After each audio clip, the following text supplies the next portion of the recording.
Here I am,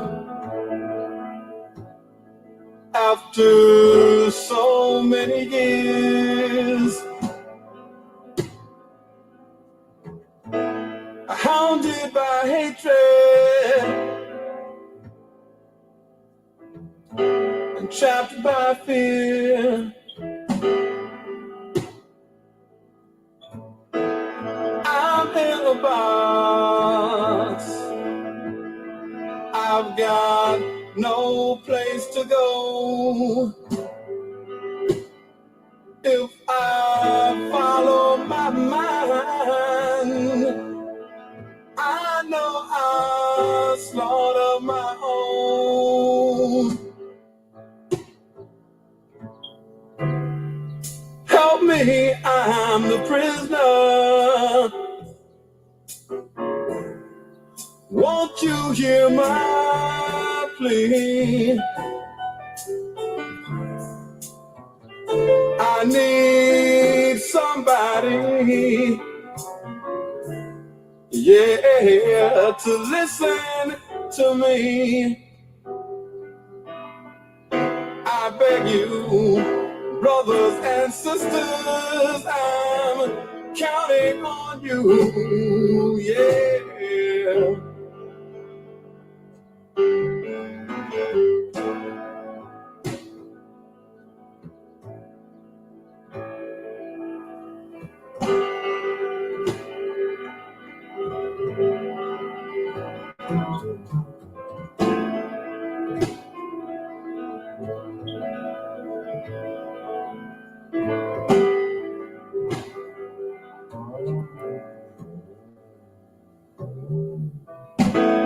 Black baby is in the womb, shackled and bound, chained by the caveman who keeps beauty down. Smacked on the ass when they're squalling and wet, and to a spineless man who never forgets,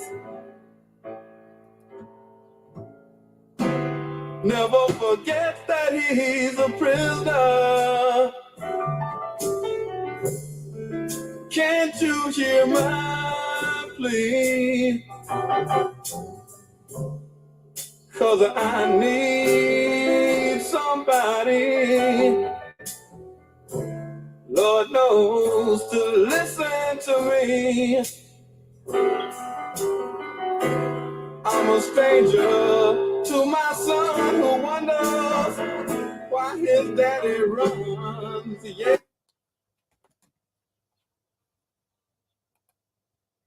Peace and love. Welcome again to the NEPPC podcast. I'm Brother Frank, and today is a historical moment in the struggle to free all political prisoners, to make sure our political prisoners don't die in prison. I just got a text the other day, and it was confirmed by other people that Ruchell Magee, the longest U.S. held political prisoner, is coming home. It's a compassionate release, I was told. that he's coming on, and we'll take it however we can get. Unfortunately, it took so long, but we're fighting an oppressed system, a system that does not want to fully free our political prisoners, that doesn't even want to acknowledge political prisoners. So that raises the questions about the society in which we live, right? You have an idea that is correct based on your ability to make the analysis on the conditions you and people like you live in. And you decide that you're going to stand up and fight back, and you're going to do it in a disciplined, organized manner. And you doing that and drawing attentions of others to the point where they making a commitment, then now you draw the attention of the state, and the state responds is the way they respond, very brutally, very mercilessly, and without any level of remorse or compassion at all. So now we have to understand what we have to do, and what we have to do is commit ourselves to freeing our political prisoners. We have to write them. We have to let them know that they're not forgotten. We have to do our work. We have to engage our family. We have to engage our friends. And we have to do it on a consistent basis. Because without being consistent, you are not going to win people over, because people are going to question what you're doing and question the validity of what you're doing, because you're not doing it on a consistent basis. So today's episode is dedicated to Ruchell Magee. And all the years he's been incarcerated. For those who are unaware of Ruchell Magee, I put up some information that was put on by I think Black Cross anarchist organization, but it said U.S. Ruchell Magee has been in prison since 1963. He was politicized in prison and participated in the August 7th, 1970 Marin County Courthouse Rebellion, the attempted liberation of political prisoners George Jackson and the Soledad brothers by Jackson's younger brother Jonathan. Magee was seriously injured in the incident and subsequently pleaded guilty to aggravated kidnapping. He was sentenced in 1975 to life in prison and has been denied parole numerous times. In this way, we all have an idea of who he was, or who he is rather, and what his contribution is to our liberation struggle.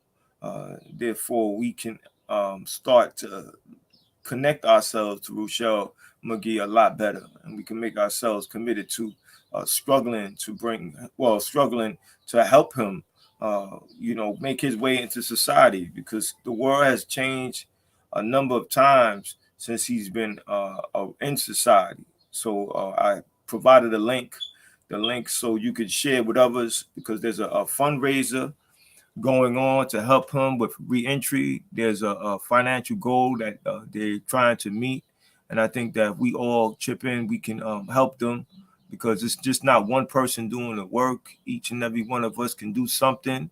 You can contribute $1, $5, a number, 100 people contributing $1, that's $100. 100 people contributing $5, that's $500. And you get the picture. So the weight is not on one person or a small group of people, but we all can participate. And that's important, because we all have to understand that fights have been taken up, people have been captured, tortured, some people lost their lives, and it's part of struggle. It's part of trying to do what needs to be done to bring our people home, and we have to continue to take up that fight. We have to understand that our people's future is at stake, and we have to be very committed and very seriously committed to that. Because another generation is waiting for change. Because if we don't change the conditions for another generation, then they'll have to do our work over and over again. So Ruchell Magee should be appreciated. His commitment should be acknowledged, and his sacrifices should be acknowledged. And it should be acknowledged by what we choose to participate in, what we dedicate our time to. And I think that that's very important when we take up work like political prisoners. Some people say that how does political prisoner work make change, make revolution? Well, the science of making revolution is to raise the consciousness of the masses. Now, when you talk about political prisoners and you talk about the idea of being political or politics, you're talking about the relationship between people and power. Right? Power dictates everything. Power dictates the quality of water you're gonna have, the time the bus comes pick you up, the quality of books that your children are gonna have in their school, and that has to be done in an orderly manner to obtain power. You have to first politicize yourself. You have to first raise your consciousness. You have to commit yourself to reading, researching, traveling, right? You know, you go to the library, you find out what resources they have. The library might not have enough resources, then you might have to go to a bigger library. That library might not have enough resources. Then now you decide that the place you stay, the city or the country that you stay doesn't have enough resources, then you have to travel internationally. You know, the point is that you never stop somewhere because the resources are limited, right? You have to challenge yourself to do more. And that's why when you take up the work of political prisoners or any work dealing with social change, real change, it has to be done in a manner in which you are committed to long term, right? Nothing happens overnight. You don't commit yourself to something overnight. It's a gradual process. I just received a letter today from Veronda Bowers, and it really touched me deeply. He was very satisfied with my work. He was very happy that people really, made the time to write him. So I'll be writing him again.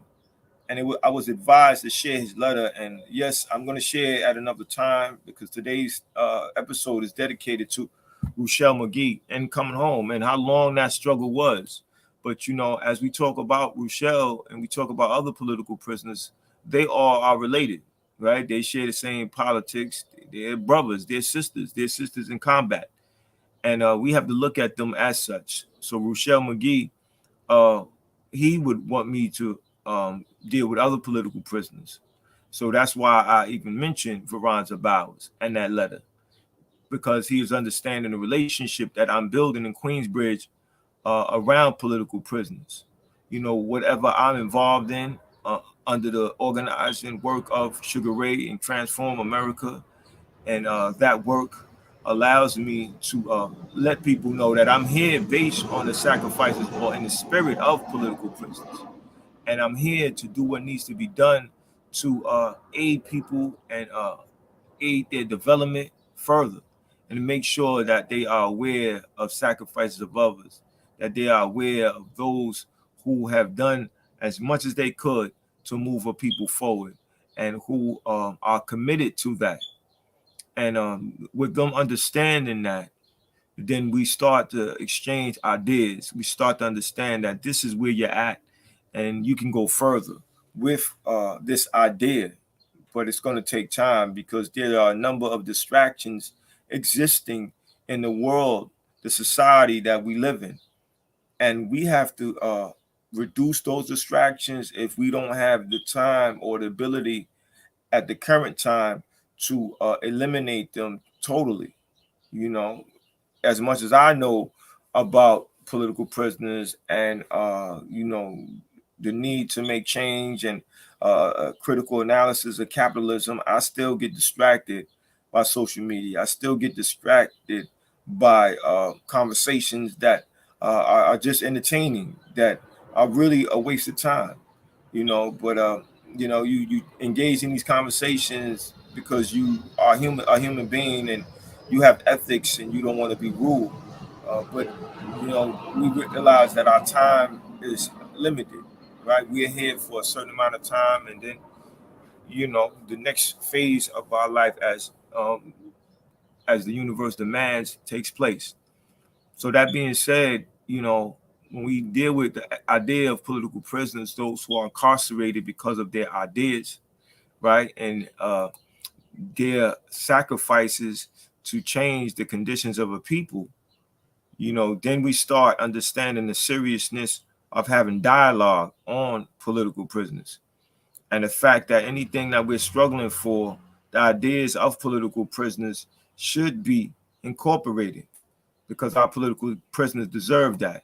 They have sacrificed so much, and they have done that out of love, right? Because they understood what it means to love, right? The honorable ancestor now, Dr. Matulu Shakur, said it best. He said, love is something that you do not say. And he demonstrated that since the age of 16, when he decided that he was going to participate seriously in political affairs that were going to bring about serious change for his people.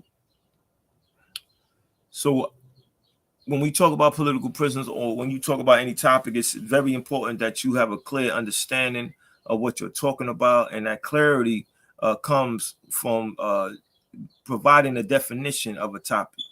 So the definition of political prisoners would be this, and some people might rephrase it differently, but if I'm going to begin a conversation with anybody, I would use this definition. It says political prisoners are people jailed on charges related to their resistance to oppression and repression, and targeted by the state for their political beliefs and or actions, right? So using this definition, now we can start making the distinction between various prisoners, right?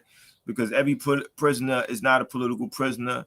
Every prisoner has not been in those situations where they made a decision on what they were going to do was based on changing the lives of a group of people. Rather, it was a situation that they engaged in at a time, not all of them, but some of them, because they were looking for instant gratification, right? They was decided that they didn't want to do X, Y, and Z, that they wanted to do something a quick way. That's some, not all. But I'm just trying to give an idea of how you separate prisoners from political prisoners, right? And this needs to be said. So when people take on the idea of political prisoners, that's a question that you need to raise to them. You need to ask them, if you're claiming this person is a political prisoner, what's their background? There are other prisoners that are prisoners of consciousness. While they're incarcerated, they do a serious research onto what led to their incarceration. They are made aware of various literature that raises their consciousness, and from raising their consciousness, they make a decision on what are they going to do with their time, how they're going to do their time. They decide that they're going to do it in a way that's going to aid others. So they write to those who've been writing to them about their ideas, their concepts, and the fact that they need to take a different position so that others don't follow their footsteps. Because sometimes if you're not careful about what you say, you might be in a position, or you'll be in a vehicle for glorifying something destructive.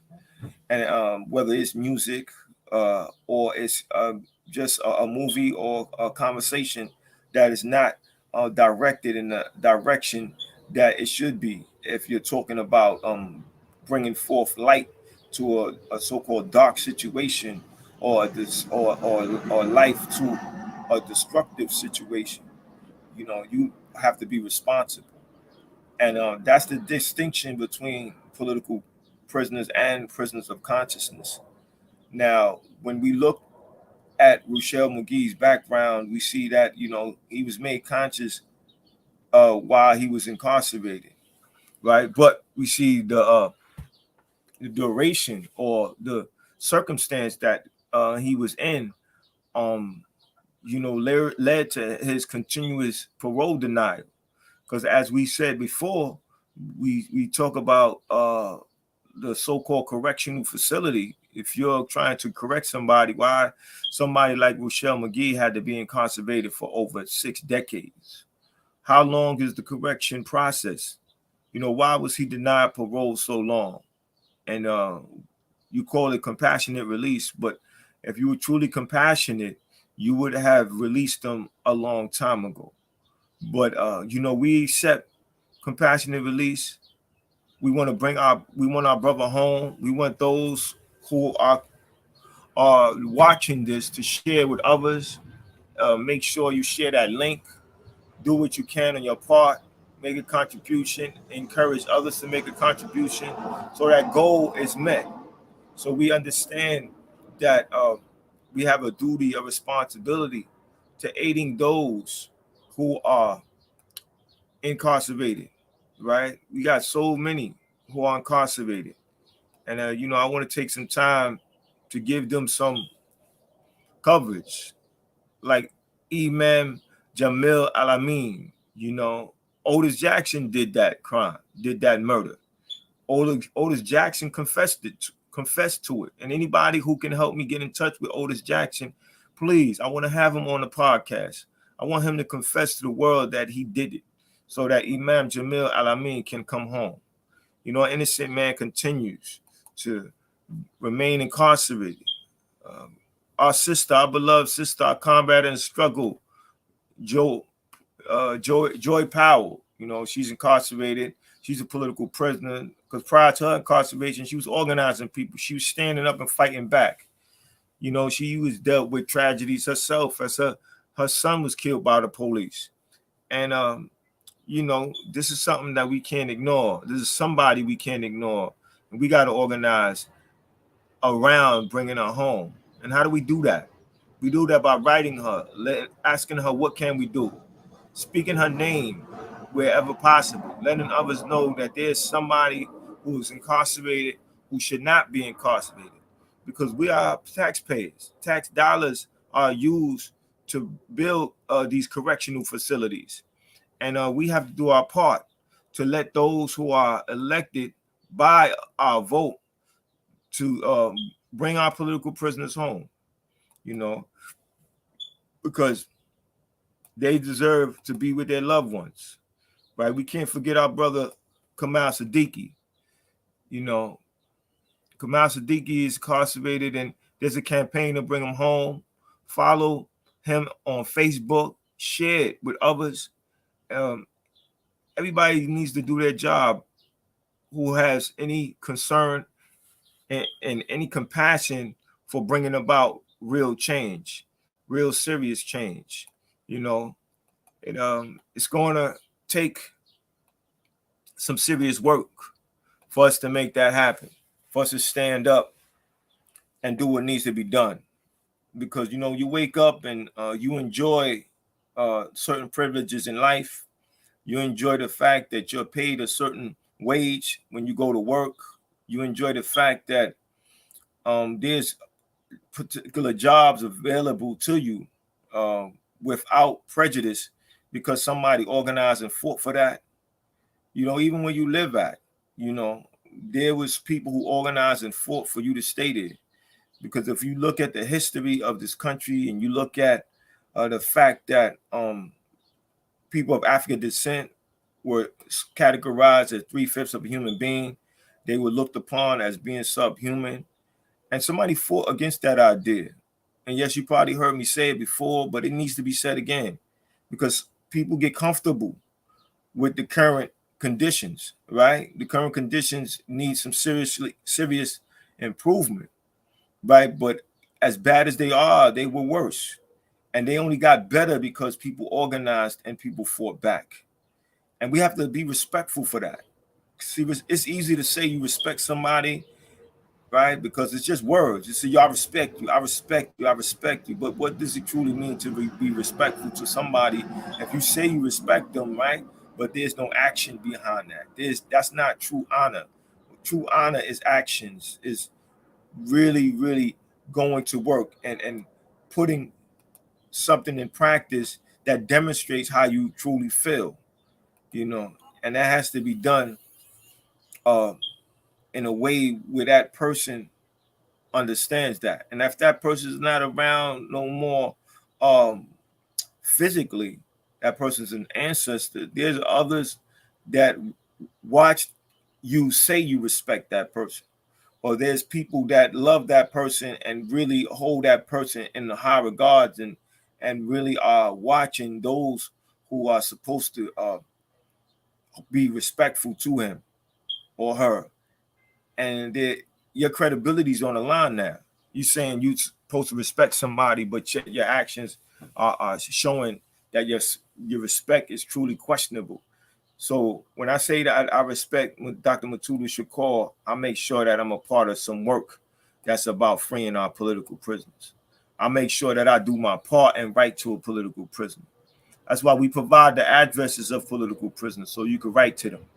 And if there's a political prisoner that you are not you don't know how to get that address, just contact me. I'm always providing my phone number 347-679-3936. Again, that's 347-679-3936, so that I can provide you with that address so you can call that. Well, so you contact that political prisoner and you build a strong relationship, right? We always throwing the name of political prisoners up here so that you are aware of who they are and how long they've been incarcerated, so they're not forgotten.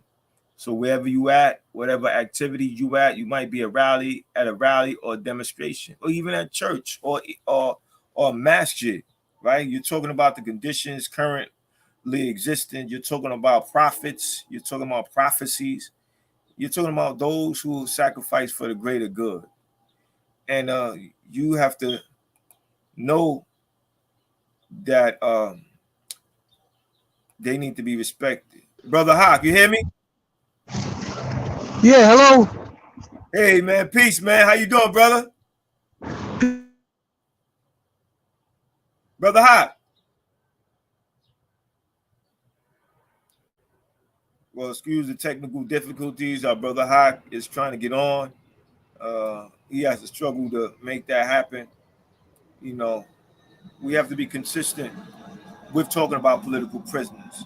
And that's why we make it our business, the Northeast Political Prisoner Coalition, to produce a podcast episode every Wednesday at noon, right? Because that's the only way we're going to be taken seriously at doing this work.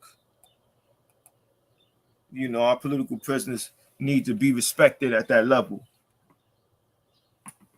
And they need to be talked about on a regular basis. You know, August will be here, Black August, right? Let's talk more about that, right? As Black August becomes here, we know the origins of it. It started in a correctional facility institution, right? Brothers want to honor George Jackson, and they said that the Black August is going to be a time where brothers will refrain from a number of things, refrain from drugs, alcohol, and really focus on becoming more committed towards actions that are beneficial to the collective moving forward. And they was going to do that in a way by exercising, studying more, fasting, so they can be further disciplined, because this work takes discipline. You know, you can get thrown off course if you don't have discipline, because we're all dealing with something. We all have loved ones that have ailments that they're dealing with. We have relationships that we're struggling with. You know, there's relationships were one way one day, and another day they're another, and they're going in another direction. And we have to struggle with that because we want it to be what we want it to be. But despite all that, right, we still have to face the world. And the world might not be what we want it to be, but we have to struggle to make it be what we want it to be. And how do we do that? We do that by learning from the past, learning about those who did actions that were beneficial or had the potential to benefit us. And we learn their level of commitment. We learn from their mistakes, their losses, their gain. And we learn that from that, we have to challenge ourselves to do more, to step up, to put our collective interests above our individual interests, right? So I'm going to repeat that. To put our collective interests above our individual interests.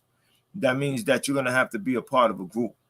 That means that you're going to have to make some time to step up, to accept the responsibility, to play your role, to participate in the change we all want. We all need, right? Our children are watching. They want change, and they deserve change, right? They deserve to be in a world that's going to listen to their concerns, a world that is going to be more about a group than particular individuals. Because once you have a situation where individuals are more than the group, then you have exploitation and oppression continuously in existence. But this episode is coming to an end, and we just want you to do what you can to support and aid the re-entry of our beloved brother, Ruchell Magee, who spent so many years behind bars, who never stopped fighting for the interests of his people, who continue to love his people. Welcome home, brother. Welcome home. We don't have to let political prisoners die in prison. Y'all know the call. Free them all.